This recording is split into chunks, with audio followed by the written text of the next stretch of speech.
तब से मैं बिल्कुल खुलकर बात करता हूँ आप लोगों से, खुलकर मैं माइक में बोल रहा हूँ। अगर मैं चिंता कर रहा होता तो मैं अभी भी नहीं बोल पाता, झिझकता मैं। लेकिन मैं चिंता नहीं किया, चिंतन किया। मैं सोचा, देखिए, चिंता करने से हमें कुछ प्राप्त नहीं होता, चिंता करने से समस्या हल नहीं होती, हमें चिंतन करना पड़ता है। मैंने उदयपुर में कहा था, चिंता चिता का सार है और चिंतन जीवन का उद्धार है।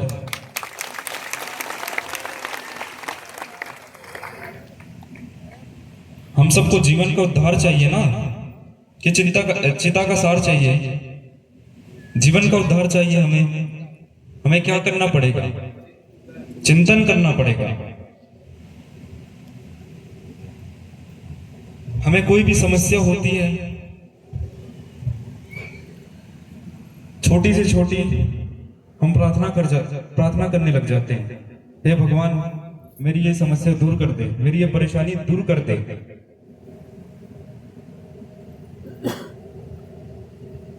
उससे परेशानी हल थोड़ी हो जाती है, समस्या हल थोड़ी हो जाती है। परेशानी किसकी है? हमारी है। हल किसे करना है? हमें ही करना है। उसके लिए क्या करना होगा? चिंतन करना होगा, सोचना होगा।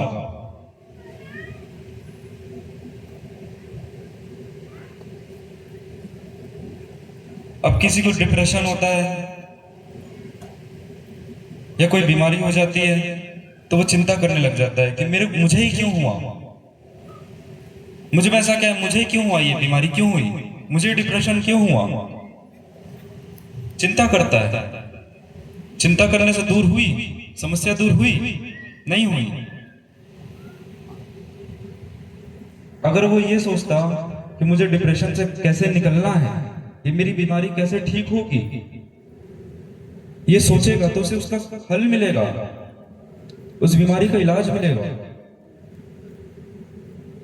डिप्रेशन से बाहर निकलने का रास्ता मिलेगा।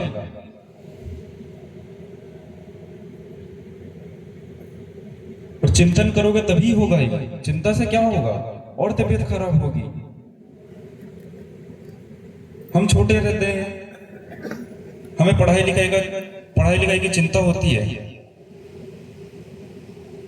हम जब युवावस्था में होते हैं तो हमें अपने करियर की चिंता होती है, तो हमें अपने परिवार की चिंता होती है। जब बुढ़ापा आता है तो हमें स्वास्थ्य की चिंता होती है। चिंता करने से क्या हुआ? कुछ नहीं हुआ।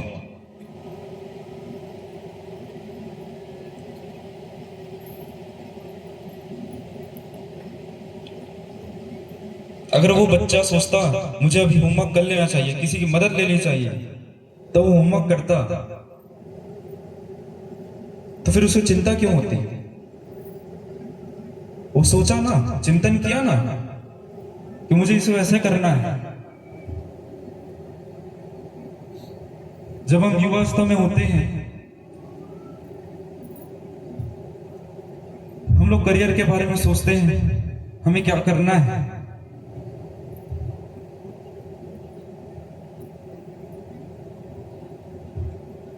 हम ये सोचते हैं हमारा क्या होगा, हम आगे क्या करेंगे, कैसे करेंगे, हम अपना घर चला पाएंगे, यही सोचते हैं।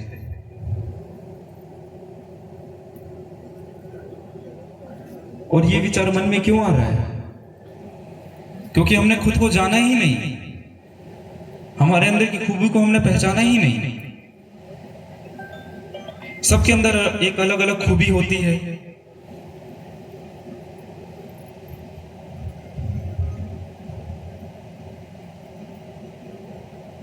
चित्रकार को देखिए,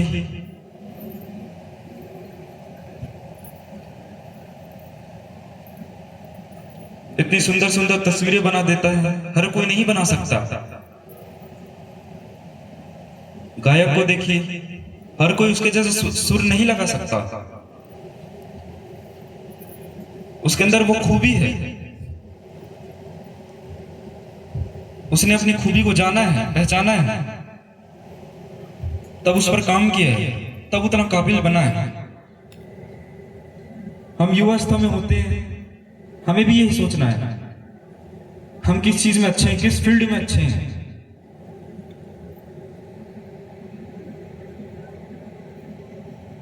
फिर उस फील्ड में हमको काम करना होता है, उस फील्ड में हमको काम करना चाहिए। लेकिन आज के जमाने में माँ बाप की भी गलती है, वो उन्हें शुरू से सुनाते हैं तू क्या करेगा आगे जाकर, कैसे घर चलाएगा, हम तो बूढ़े हो जाएंगे, फिर कौन हमारा ध्यान रखेगा। ये बोल बोल कर उसके मन में ये चीज बैठा देते हैं, उससे उसे डिप्रेशन भी होता है, उसका स्वास्थ्य भी खराब होता है। उसके बाद वो अपने करियर के बारे में चिंतन नहीं कर पाता, चिंता करता है कि मैं आगे क्या करूंगा।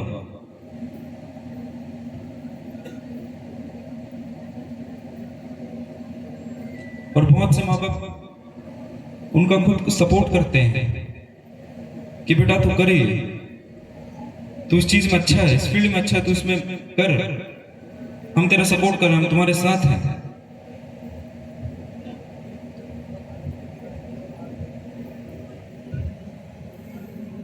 मैंने जो ये नया कदम उठाया है,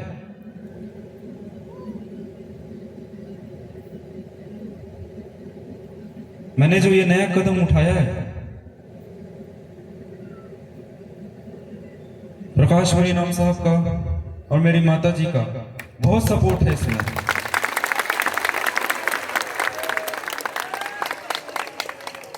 उनके वजह से मैं यहां तक पहुंचा हूं।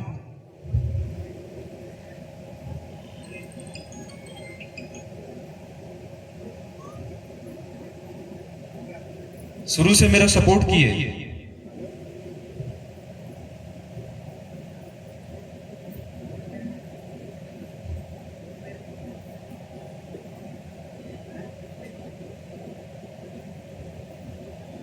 और वो मेरा गुरु के तौर पर सपोर्ट किए, पिता के तौर पर सपोर्ट किए।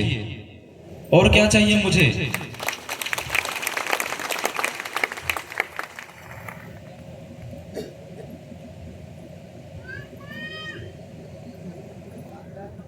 मेरी माता ने मेरा सपोर्ट किया।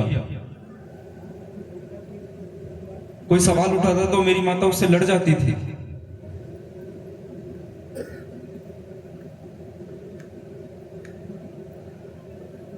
तब जाकर तो मैं यहां तक पहुंचा।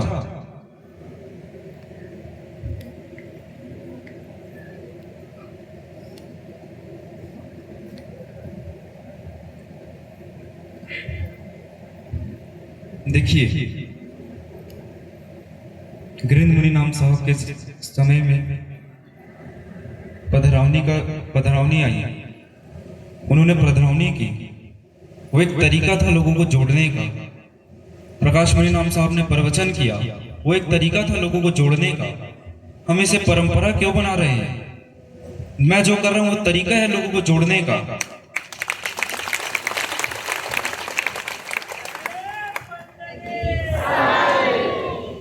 सब समय की मांग है। अगर मैं आप लोगों को 6-7 महीने पहले बोलता कि मैं ये यात्रा निकाल रहा हूं, तो बहुत से लोगों को यकीन नहीं होता और तरह तरह के सवाल उठते। और बहुत से लोगों को लग रहा था कि मैं भेंटबंदी के कार्यक्रम के लिए जा रहा हूं, पधरावनी करने जा रहा हूं।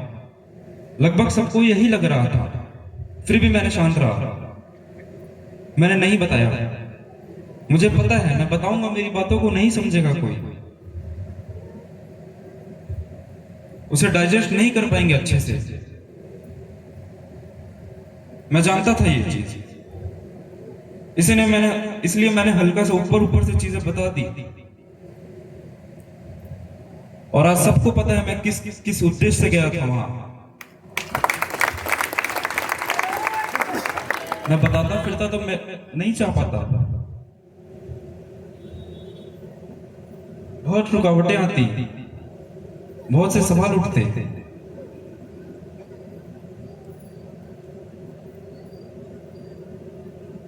और ये यात्रा ही मेरा लक्ष्य नहीं है। ये तो एक रास्ता है उस लक्ष्य तक पहुंचने का।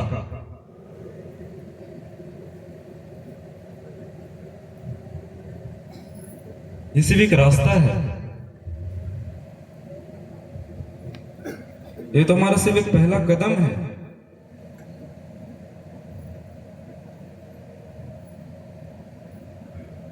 अभी तो आगे और भी चीजें आएंगी, मैं आप लोगों को बताऊंगा नहीं कुछ।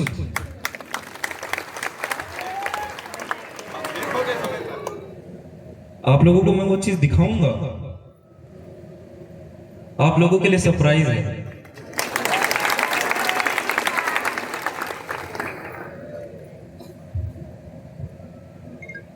अब सरप्राइज गिफ्ट तो सबको पसंद आते हैं। अब इच्छा भी होती है, क्या है गिफ्ट में? जिज्ञासा होती है। अब आप लोग जितना प्रयास करने करिए, मैं तो बताने से रहा, मैं तो आप लोगों को करके दिखाऊंगा। आप लोग जितना जानने की कोशिश करना आप करिए। मेरे आजू बाजू वाले लोगों को पूछिए, उनको भी नहीं पता। वो क्या बताएंगे? जो पता है मुझे पता है। और मैं तो बताने से रहा, मैं भी जिद्दी हूं।